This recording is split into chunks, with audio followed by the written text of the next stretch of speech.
आज के इस वीडियो में अपन प्रश्नावली 2 जिसका नाम है बहुपद का अध्ययन करेंगे। तो सबसे पहले अपन देखें कि बहुपद क्या है। तो बहुपद का शाब्दिक अर्थ क्या होगा, यानी ऐसा व्यंजक जिसमें बहुत से पद हो वो उसको क्या कहते हैं, बहुपद। लेकिन उसकी जो सही परिभाषा है वो बहुपद किसको कहेंगे अपन, तो बहुपद क्या होता है, एक बीजीय व्यंजक होता है। बहुपद क्या होता है, एक बीजीय व्यंजक होता है जिसकी घात क्या होनी चाहिए, पूर्ण संख्या होनी चाहिए। कैसी होनी चाहिए, धनात्मक होनी चाहिए, और पदों की संख्या क्या होनी चाहिए, उसमें सीमित होनी चाहिए। तो बहुपद क्या है, ये है एक बीजीय व्यंजक है, बीजीय व्यंजक है जिसमें सारे पद की घात क्या होती है, पूर्ण संख्या होती है। पद की घात एक पूर्ण संख्या होती है तथा इसमें पदों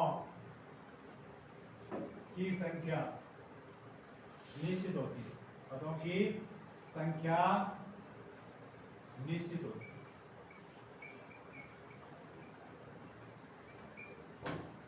तो वो क्या करेगा, बहुपद कहलाता है।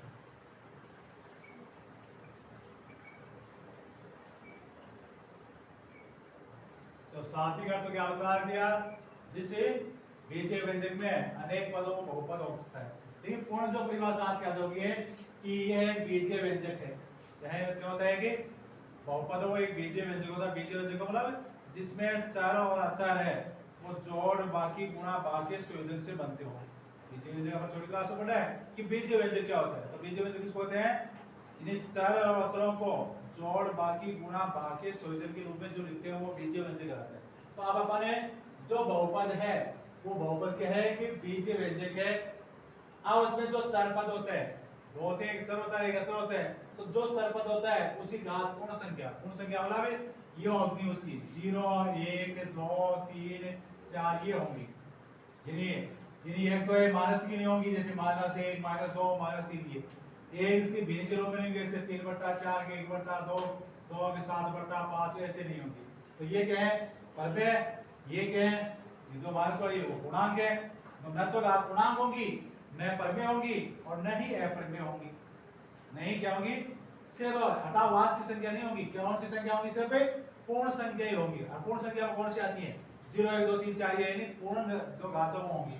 फिर अगला चीज जो आगे बात क्या आती है, तीसरी बात है कि जो इसमें पदों की संख्या वो सीमित होनी चाहिए या निश्चित होनी चाहिए। यानी कि अनंत पद हो तो वो क्या नहीं कहलाएगा, बहुपदी नहीं कहलाता है। तो अब इसमें जो यहाँ जो चरपद की बात आई, तो चरपद किसको कहते हैं, जिसे का मान परिवर्तन होता रहता है वो चरपद कहलाता है। किसी भी बीजीय व्यंजक के आपको आ जाए चरपद क्या है, तो चरपद से क्या तात्पर्य रहेगा कि बीजीय व्यंजक या बहुपद में वह पद जिसका मान परिवर्तन होता रहता है वो क्या कहलाता है, चरपद कहलाता है। एक कहलाएगा अचर। अचर किसको कहेंगे, जिसका मान परिवर्तन नहीं होता है वो क्या कहलाता है, अचर। अब चर में जैसे अपन ये लेते हैं x है y है z है a b c, वो क्या होते हैं, चर होते हैं। अचर में जैसे 3 है 5 है -2 है, ये क्या होते हैं, अचर होते हैं। और चर और अचर का मतलब समझे ना, तो चर का मतलब जिसका मान परिवर्तन होता रहता है, अर्थात जिसका मान बदलता रहता है वो तो क्या कहलाएगा, चर कहलाता है। और अचर जिसका मान निश्चित रहता है, अस्थायी रहता है, जिसका मान बदलता नहीं है वो क्या कहलाता है, अचर पद कहलाता है। अब इसके बाद में अपन है आगे जो बहुपद आया। अब बहुपद का अध्ययन अपन यानी बहुपद है वो कितने प्रकार के होते हैं। तो पहला है पदों की संख्या के अनुसार। यानी बहुपदों के जो प्रकार हैं, बहुपदों के प्रकार, तो वो कैसे, पदों की संख्या के अनुसार। तो पदों की संख्या के अनुसार बहुपद है वो 4 प्रकार के होते हैं। जैसे आपको ये दे दिया 2x है 7y² है, यानी 9z की पावर 6 है। अब ये आप सामने देख लो, आप एक पद हैं, यह एक पद है। तो ये जो पद है वो कहलाएंगे एक पदी बहुपद। क्या कहेंगे इसको, एक पदी बहुपद कहते हैं। और जिस वजह से ये यदि आपको 2x प्लस y यानी 7 y की पावर 3 प्लस z, ऐसे ही 3x प्लस 5। अब इन सब में देखो दो दो पद है, कितने पद है? दो दो पद है। अर्थात जिन बहुपदों में दो पद होंगे, जिन बहुपदों में दो पद होंगे वो क्या करेंगे? द्विपदी बहुपद। तो उसको क्या कहोगे आप? द्विपदी बहुपद कहोगे। क्या कहना है उसको? द्विपदी बहुपद कहेंगे।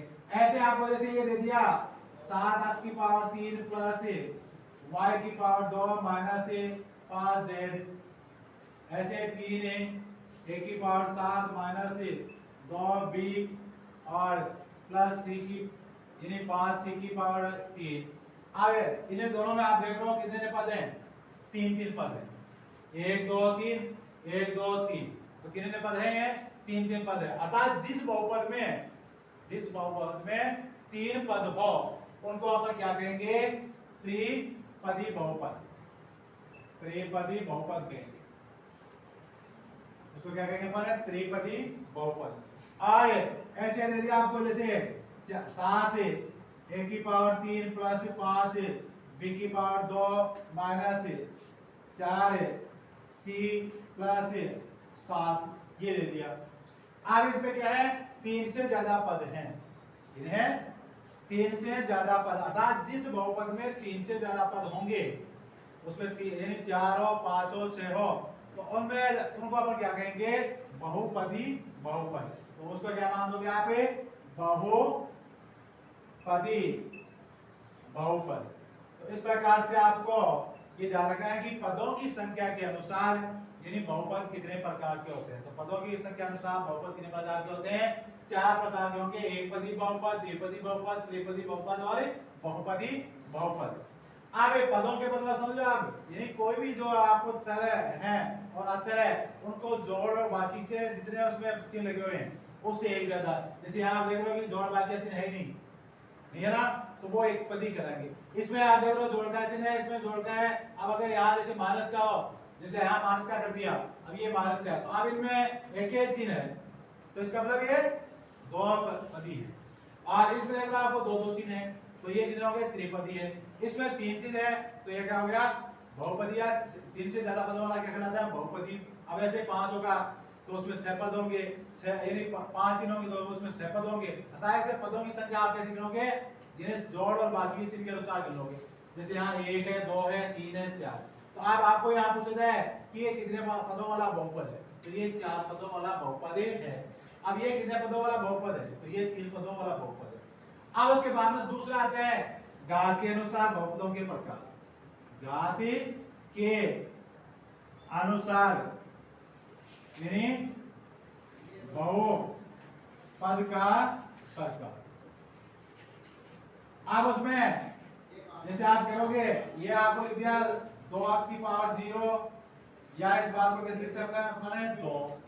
ऐसे ही दूसरा ये लिख दिया 7 y की पावर 0 या 7। अर्थात कोई भी संख्या पावर 0 का उसको मतलब मान देना होता है 1 होता है, और उस 1 को आप 2 से गुणा करो तो वही 2 आ जाएगी।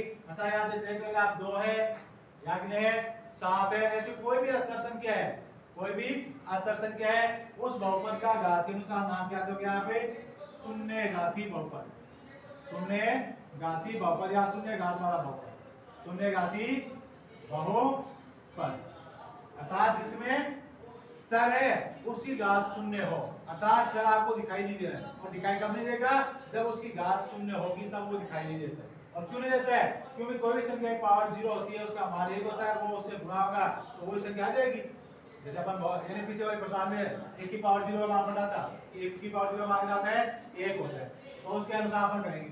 अब ऐसे ही जैसे ये आपको दे दिया 2x की पावर 1 प्लस 5, दूसरा दे दिया 3y माइनस 7, चौथे में दे दिया 5b प्लस 7c, ऐसे दे रहे हैं।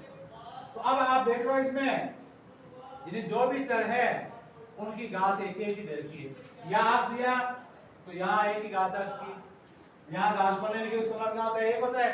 यहाँ y दिया उसकी घात में 1 है, यहाँ b और c दे दिया तो वहां भी घात एक ही है। अर्थात जिस बहुपद में आप देखो चरों को और उसकी घात सिर्फ एक ही हो, तो उस स्तर को अपन क्या बोलते हैं, रेखीय बहुपद। क्या कहोगे उसको, रेखीय बहुपद कहते हैं। तो आपको पूछा जाए रेखीय बहुपद किसको कहेंगे, तो वह बहुपद जिसके चरपद की अधिकतम घात कितनी हो, 1 हो। वह बहुपद जिसके चरपद की अधिकतम घात कितनी हो, 1 हो, तो वो क्या कहलाएगा, रेखीय बहुपद कहलाता है। अब उसमें चाहे 1 हो या 2 हो, उससे कोई मतलब नहीं है। यानी उसकी घात चाहे यहाँ पदों की संख्या 3 हो चाहे 4 हो, उससे कोई मतलब नहीं है। जैसे यहाँ आपको आगे इसमें ये भी दे दिया प्लस का या माइनस का 5, तो अब यहाँ कितने देते हैं आपको, तीन पद है, इसमें यहाँ 2 पद है। अगर पद आपको 1 भी दे दिया, चाहे यहाँ जैसे आपको इतना दे दिया, तो भी आप क्या है, ये क्या है कि रेखीय बहुपद है। ऐसा है। तो आपको उसमें यदि रेखीय बहुपद में क्या ध्यान रखना है कि जो भी आपको चर दिया जा रहा है उसकी घात अधिकतम कितनी होनी चाहिए, 1 होनी चाहिए, 1 से ज्यादा नहीं होना चाहिए। तो रेखीय बहुपद किसे कहेंगे, वह बहुपद जिसके चरपद की अधिकतम घात कितनी हो, 1 हो। अब चर वो चाहे 1 हो चाहे 2 हो, उससे आपको कोई मतलब नहीं है। पद चाहे 1 हो चाहे ज्यादा हो, उससे भी आपको कोई मतलब नहीं है। ऐसे अगर आप देखें, जैसे आपके पास ये है 5x स्क्वायर माइनस वाई, दूसरा 7p² प्लस q माइनस 8। अब यहाँ देख रहे हैं आप, यहाँ चर है x और y, यहाँ p और q है। तो अब इनमें दोनों में जो घात देखी चरों की, तो बड़ी घात कितनी है, इसे बहुपद में आप देख रहे हो कि जो बड़ी घात है वो 2 है आपकी, इसमें देख रहे हो कि जो बड़ी घात वो p की कितनी है, 2 है। अतः जिस बहुपद में अधिकतम घात कितनी हो, 2 हो, उसको क्या बोलोगे आप, द्विघात बहुपद। क्या बोलोगे इसको, द्विघात बहुपद बोलेंगे। अतः आपको पूछा जाए कि द्विघात बहुपद किसे कहते हैं, तो आप क्या बताओगे कि वह बहुपद जिसके चरपद की यानी अधिकतम घात कितनी हो, 2 हो, तो वह बहुपद क्या कहलाता है, द्विघात बहुपद कहलाता है। अब यहाँ चाहे एक ही 2 हो चाहे दोनों की 2, उसमें कोई मतलब नहीं है। जैसे आपको ये दे दिया, यानी दूसरा ये दे दिया m की पावर 2 माइनस 7 n की पावर 2। अब यहाँ चर तो 2 है लेकिन दोनों घात ही नहीं है, 2 ही है, तो भी ये क्या कहलाएगा, द्विघात कहलाएगा, नहीं कि वो कोई दूसरा घात कहलाएगा। ऐसे ही अब आपको जैसे ये दे दिया 5x की पावर 3 माइनस 7y की पावर 2 प्लस z की पावर 3। अब इसमें अपन देखा कि चर 3 है, x y z कितने चर है, इसमें 3 चर है, लेकिन चरों में जो घात देखी वो अधिकतम कितनी है, 3 है, 3 है, तो उसको क्या कहेंगे अपन, त्रिघात बहुपद, त्रिघात बहुपद कहेंगे। अर्थात आपको कहा जाए कि जिस बहुपद में चरपद की अधिकतम घात 3 हो, वो त्रिघात बहुपद कहलाता है। क्या बताया मैंने, त्रिघात बहुपद किसे कहते हैं कि जिस बहुपद में चर की अधिकतम घात 3 हो, तो उसको क्या कहेंगे अपन, त्रिघात बहुपद कहेंगे। अब वही बात आ जाती है, 3 से ज्यादा घात वाला हो तो वो बहुघाती बहुपद कहलाता है। क्या कहेंगे उसको, जैसे यहाँ 3 तक तो है पर घात 0 थी तो शून्य घात वाला बहुपद या शून्य घाती बहुपद, तो जिसमें 1 थी वो रेखीय बहुपद, 2 थी चर की घात तो वो क्या हो गया, द्विघात बहुपद, 3 थी तो क्या हो गया, त्रिघात बहुपद। अब 3 से ज्यादा हो, 3 से ज्यादा कितने में हो, तो 4 और 10 हो, वो क्या कहलाएगा, बहुघाती बहुपद कहलाता है। तो इस प्रकार से पदों के अनुसार बहुपद 4 प्रकार के होते हैं, घातों के अनुसार वो बहुपद 5 प्रकार के होते हैं। 5 का ध्यान रखना है, और उसमें आपको चरों का ध्यान रखना है, चरे कौन सा तो चर है, कौन सा अचर है, ये आपको ध्यान रखना है। अब इसके बाद में जो अपन आगे पढ़ेंगे, तो इसमें जो भी आप आएंगी तो वो महत्वपूर्ण चीजों में क्या आएगा, तो अगला अपना जो बहुपद है उसमें क्या रहे कि शून्य का नाम, और शून्य किसको कहेंगे, तो जो भी बहुपद होगा, जैसे आपके पास ये बहुपद है, यानी 2x माइनस 4 ये है। आज इसका क्या कहा, बहुपद के चरपद का वह मान, तो जो ये बहुपद है उसमें चरपद ये है, तो क्या है, x है, उसका वह मान जिसे चर के स्थान पर है, जिसे इस चर के स्थान पर प्रतिस्थापन है करने पर, मतलब रखने पर जो आपके पास बहुपद का है, बहुपद का मान 0 प्राप्त होता है, अतः इसका मान क्या है, पूरे का 0 प्राप्त होता है, तो वो क्या कहलाता है, वो सिर्फ बहुपद का 0 कहलाएगा। जैसे आप यहाँ अपन है जो अक्ष है यहाँ जो चर है यहाँ उसके हिसाब पर 2 रख रहा हूँ, रख रहा हूँ 2। अब 2 रखेगा तो यहाँ 2 तो ये 2 है ही, यहाँ गुना कर दिया क्या आ गया 2 माइनस 4। अब 2 को 2 से गुणा तो क्या आएगा 4 माइनस 4। अब 4 में से 4 गुणा क्या आएगा 0। अतः ऐसे चर के स्थान पर कोई भी अपन मान रखे और मान रखने पर जो ये बहुपद है उसका मान क्या जाए 0 आ जाए। तो जो अपन मान रखा है, जो मान रखा क्या रखा अपन 2 रखा है, वो उसका क्या कहलाता है शून्य कहलाता है। तो शून्य किसे कहेंगे बहुपद के चर का चर पद का वे मान जिससे चर के स्थान पर प्रतिस्थापन या प्रतिस्थापन करने पर या रखने पर बहुपद का मान शून्य प्राप्त हो जाए। जैसे यहाँ बहुपद ही क्या था यानी 2x माइनस 4 था, उसमें चर पद क्या है x है। अब x के स्थान पर क्या प्रतिस्थापन करें 2 कर दिया, x मान क्या गया अपने 2 किया। अब ये जो ये बहुपद है इसका मान क्या आ गया आपके पास 0 आ गया। तो अब ये जो 2 रखा वो 2 क्या है इस बहुपद का, इस बहुपद का क्या है शून्य कहलाता है।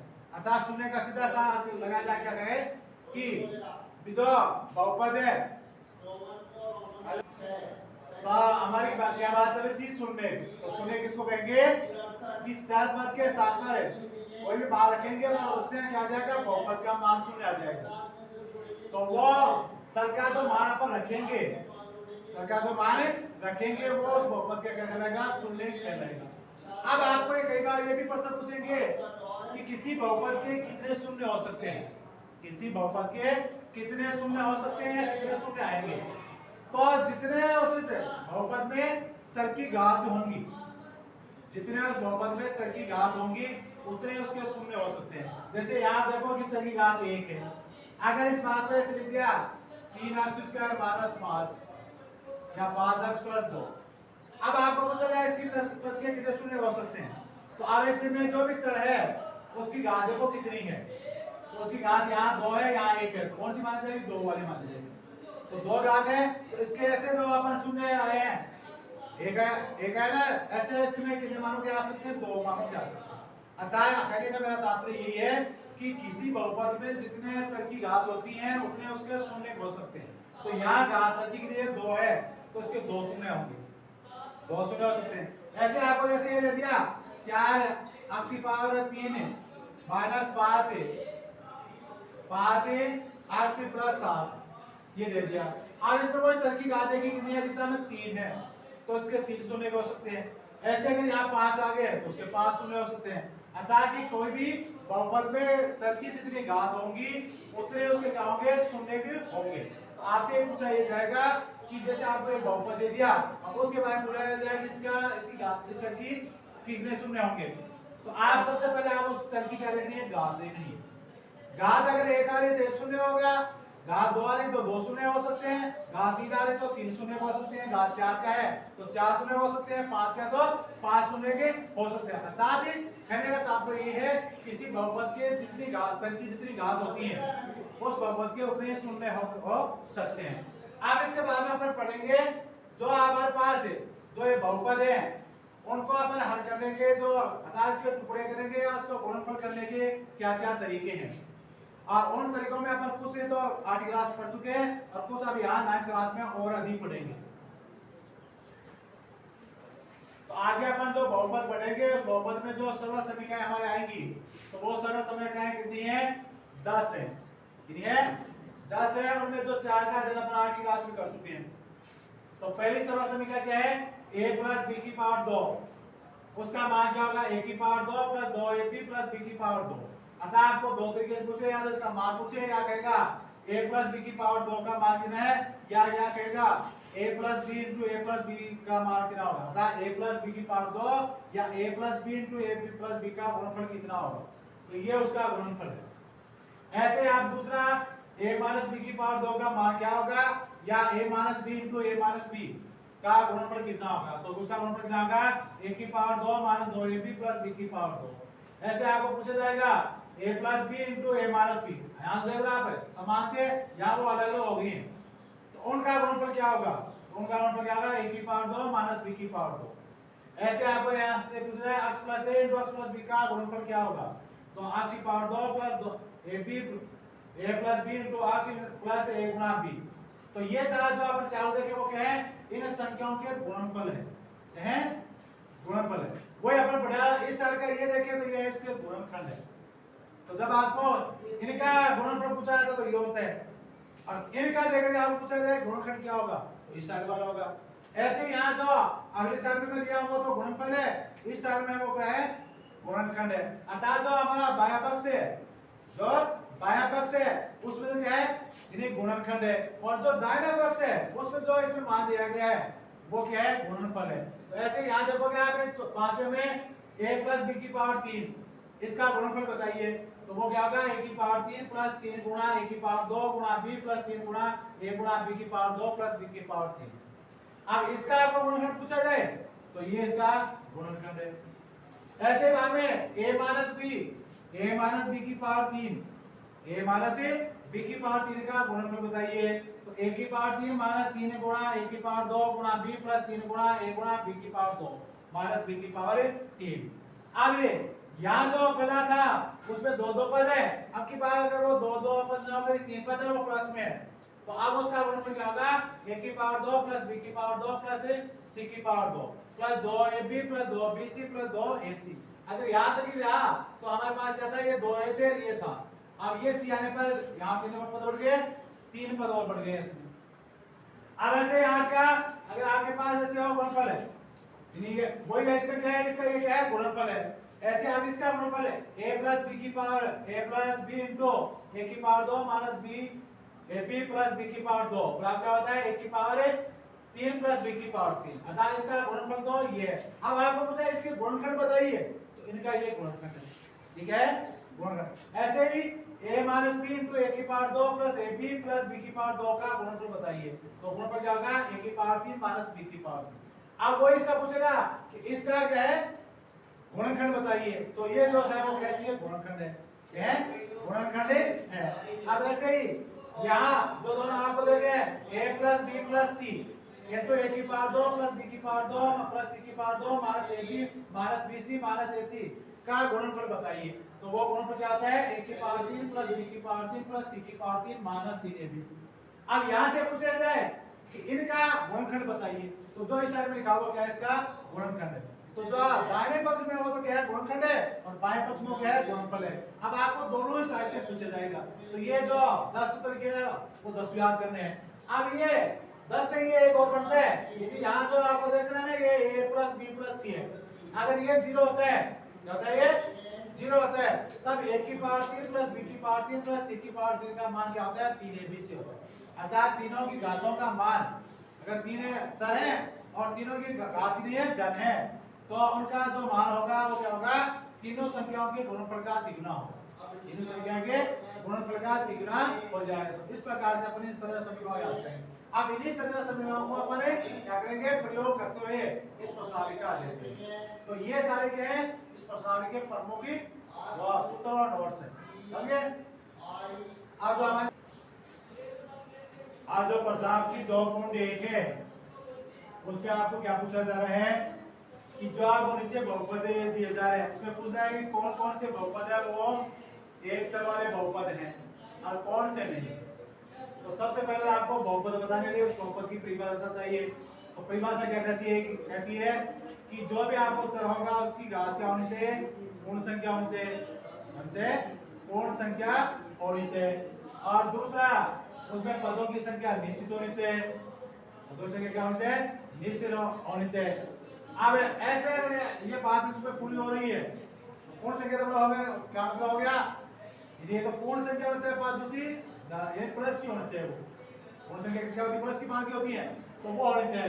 तो आप पहले में आप देखो तो इसमें जो घात है 2 है, 2 घातें दे रखी हैं, यहाँ 3 है। आपको यहाँ क्या पूछा है कि एक चर तो चलो मतलब एक्स और वाई जेड वो एक ही होना चाहिए, 2 नहीं होना चाहिए। तो इसमें आप देखो यहाँ भी एक्स है यहाँ भी एक्स है, दोनों में एक्स है, दोनों में क्या है। और जो घातफल की यहाँ 2 है यहाँ 1 है तो वो भी क्या है कैसी है वो भी यानी पूर्ण संख्या है।